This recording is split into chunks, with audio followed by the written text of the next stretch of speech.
You're listening to This Week in Cardiology from theheart.org on Medscape. You can now access the latest in medical news on your Amazon Alexa-enabled device. Join me, Perry Wilson, every weekday morning for Medscape Medical Minute, where I highlight the top medical stories of the day. To add Medscape Medical Minute to your flash briefing, search for Medscape Medical Minute on Amazon and click Enable. Or open the Amazon Alexa app, go to Skills, search for Medscape Medical Minute, and click Enable. Then say, Alexa, what's the news? Or, Alexa, what's my flash briefing? I hope you'll join us. Hi, everyone. This is John Mandrola from theheart.org Medscape Cardiology, and this is This Week in Cardiology for August 14th, 2020. This week, COVID, media hype, obesity, heart failure, Impella, and fitness and AFib. First, a brief COVID update. Yesterday, the U.S. hit 5.4 million cases. U.S. deaths 2 weeks ago were 155,000, and this week 170,000. So the rate of rise is 1.04x per week, which puts us solidly on a plateau. Now, the news here in the U.S. can be summed up in a very brief tweet that I saw this week from a New York Times reporter. Coronavirus deaths yesterday in France, 0. United Kingdom, 0. Canada, 4. Germany, 6. Italy, 6. United States, 1,450. My gosh. Now, my view of the COVID situation has been colored by a recent illness.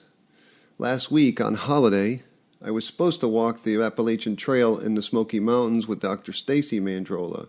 It was 7 days, 73 miles, at about 5,000 feet elevation. Carrying our own water and food, camping each night with bears. I was prepared, studied up, I'd watched YouTube videos. But the week before, as you listeners know, I got a cold. Just kept getting worse, then fever, chest pain, aches. I got a chest x-ray and boom, I had a left lower lobe, pneumonia, big whiteout, pleuritic chest pain, white count, the whole thing. I had 2 COVID tests that were negative. I took antibiotics and I had my SATs in the mid-80s to low 90s for a week. It was terrible. Stacy, by the way, walked the entire section of the AT in the Smoky Mountains by herself. I met her on the last day for a pedestrian 8-mile hike, and I'm still recovering. Yes, I can still ride my bike, but very, very slowly, and I'm asleep by 8 p.m. So, in the Kahneman-Tversky realm of what you see is all there is, that is, availability bias, after recovering from a severe pulmonary infection, I'm a bit more puckered up about the COVID-19 situation. And again, in clinic, patients want to know when this thing will end. I think it will end sometime. The progress in vaccines is super promising. And of course, there's a pot of gold, the reward for the vaccine winners. That gives me great confidence that we will find a useful, albeit imperfect, vaccine. Another encouraging aspect of this pandemic is that you see some areas that are pretty quiet.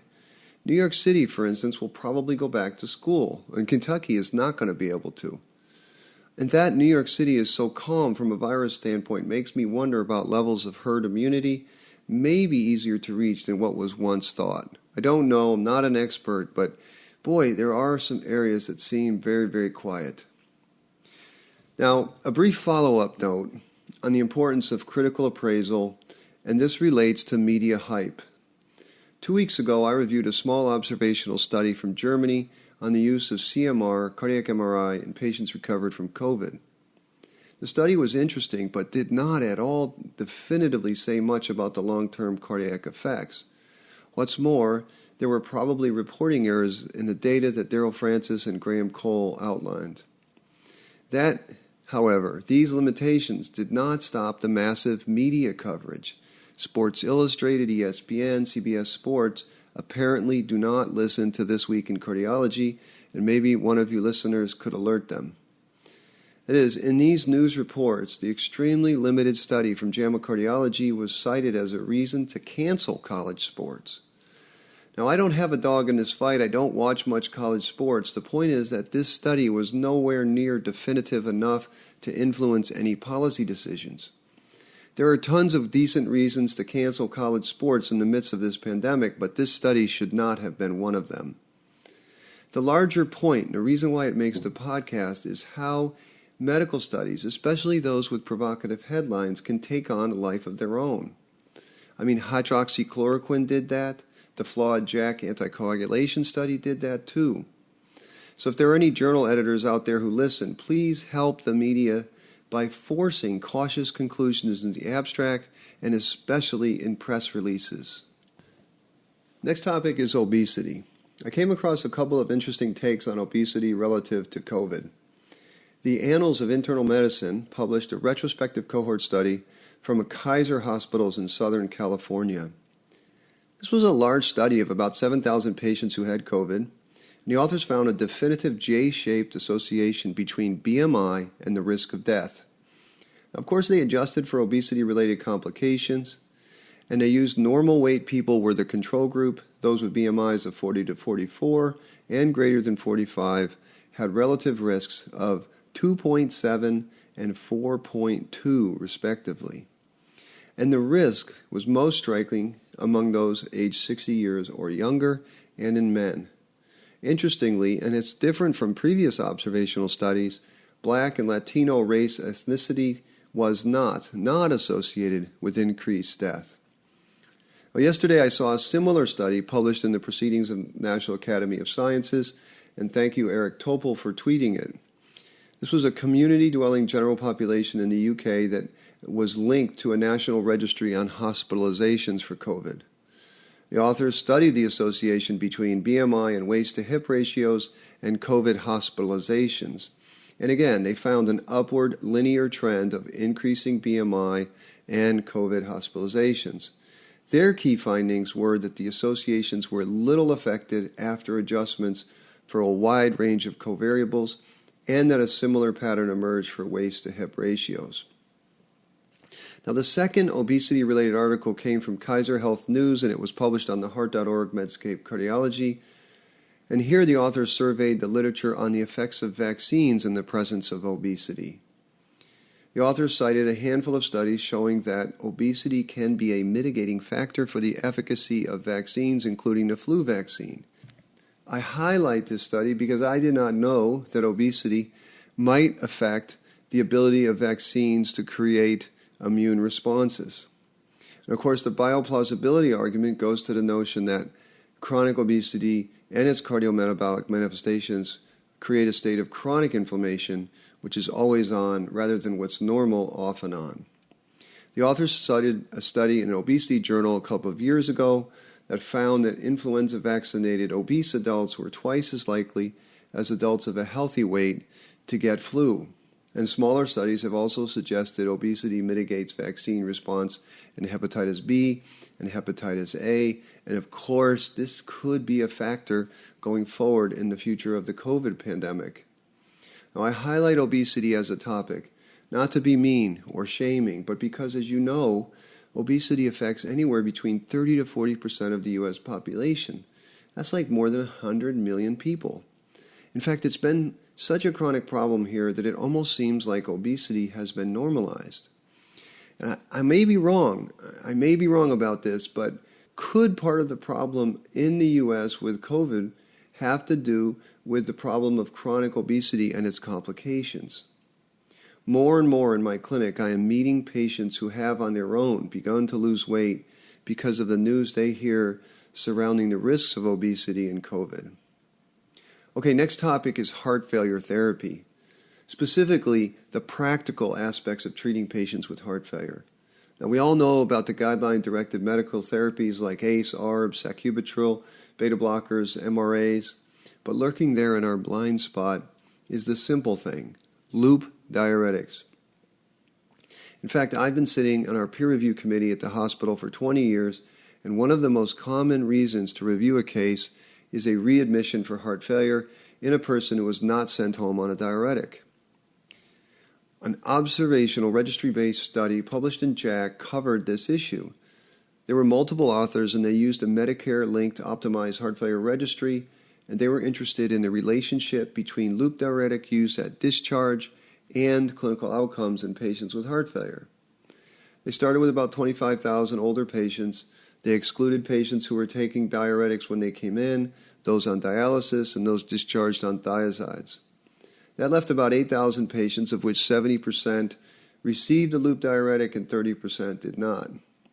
Now, of course, the authors did not just compare these two groups. They're too unmatched. Instead, they did propensity matching of about 70 baseline characteristics, and the statistical ways of getting them matched are above my pay grade, but the simple idea is that they end up with 2,200 matched patients who are either given diuretic at discharge or not. And you can guess what happened. Heart failure readmissions within a month and mortality were significantly lower among the group given diuretics. The hazard ratio for mortality was 0.73, and for heart failure readmission was not as strong at 0.79. Interestingly, none of these associations held up at 60 days.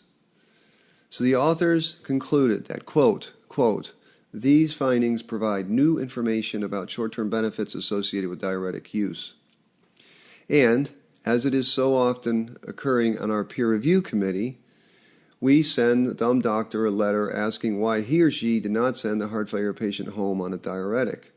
What did they think was going to happen? Of course they were going to be readmitted. But again, this is yet another classic case of confounding.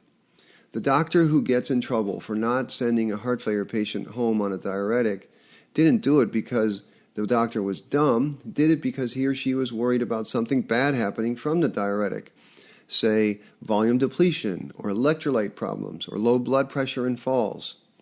Similarly, in the observational study, even though the authors match patients on 70 characteristics, it's still a non-randomized comparison.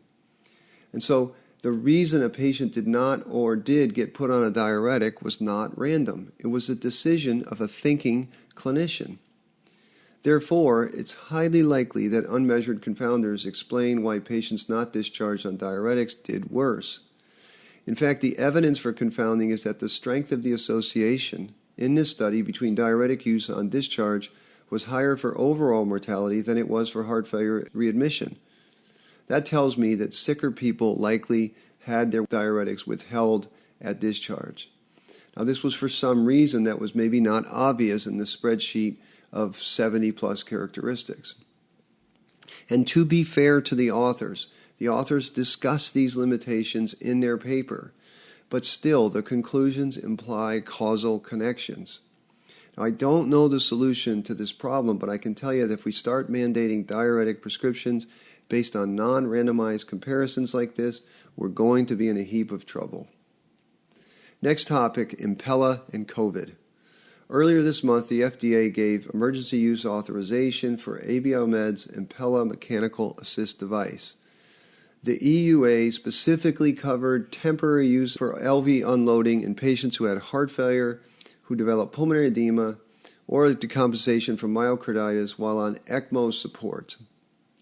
And as you may know, a couple of months earlier, the FDA had also given an EUA for the right-sided Impella for COVID patients who had had PE and right heart failure.